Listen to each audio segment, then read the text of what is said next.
Hello student. आज के इस वीडियो में आपको ऐसा ट्रिक बताने जा रहा हूँ जिससे कि आप अपने परीक्षा में अच्छा मार्क ला सकते हैं।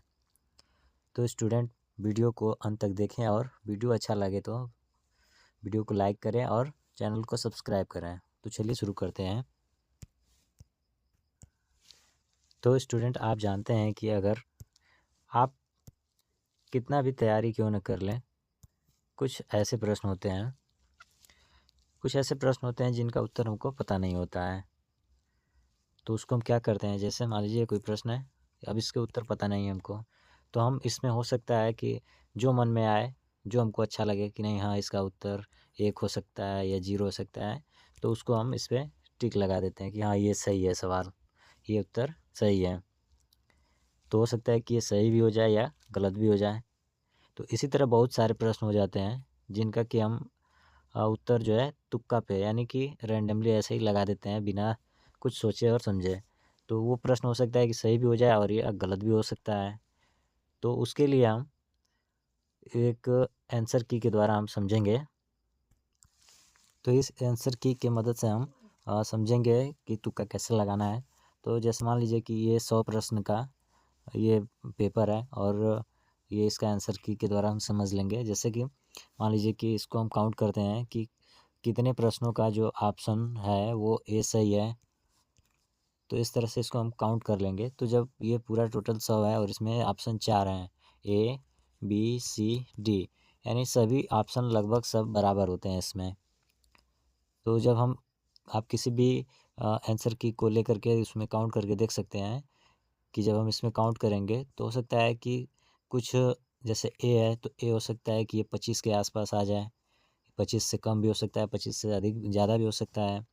बी का भी अगर ऑप्शन हम काउंट करते हैं तो वो भी हो सकता है कि 25 हो जाए, चाहे 30 हो जाए या 24 हो जाए।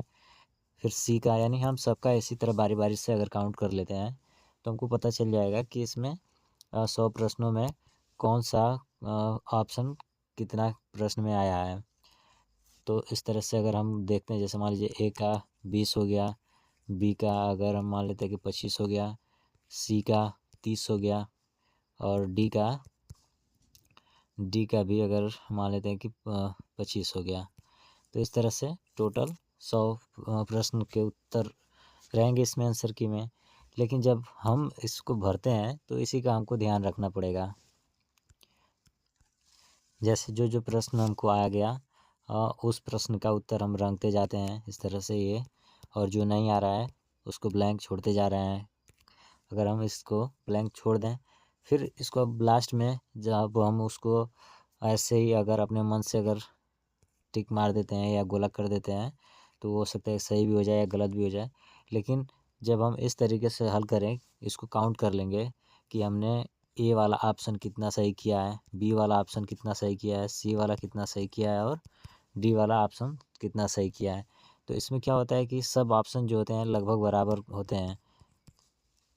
तो जब हम काउंट कर लेंगे कि हमने कितना आंसर दे दिया है, इसमें कितने कलर कर दिए हैं, तो जैसे मान लीजिए कि ए का आप कुछ कर दिए और जिसका सबसे कम किए हैं, जैसे डी में ऑप्शन भी सबसे कम होते हैं।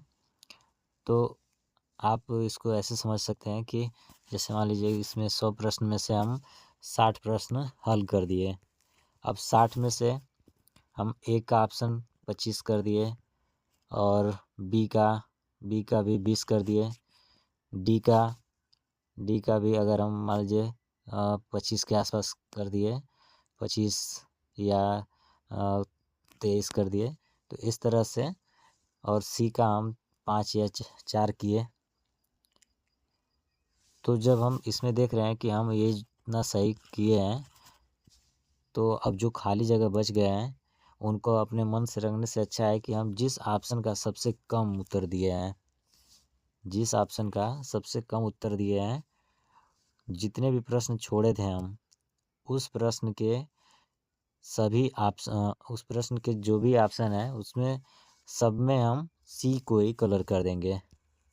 यानी जिसको हम काउंट करते हैं कि हम कितने प्रश्न हल किए हैं उसमें से कौन कितना कलर किए हैं, तो जो हम सबसे कम कलर किए रहेंगे तो उसको हम एक ही ऑप्शन, जैसे कि यहाँ पे जो जो छोड़ा गया है, जैसे मान लीजिए ये छोड़ा गया है इस तरह से, तो इसमें हम पूरे में एक ही ऑप्शन को कलर कर देंगे गिनने के बाद।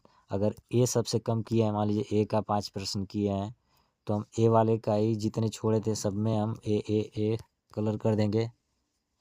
या बी अगर आप सबसे कम किए हैं और सबको बराबर बराबर कर दिए हैं सी डी का ऑप्शन, तो आप इसको भी कर सकते हैं। तो बी का ऑप्शन आप रंग सकते हैं जितने बाकी क्वेश्चन रहेंगे।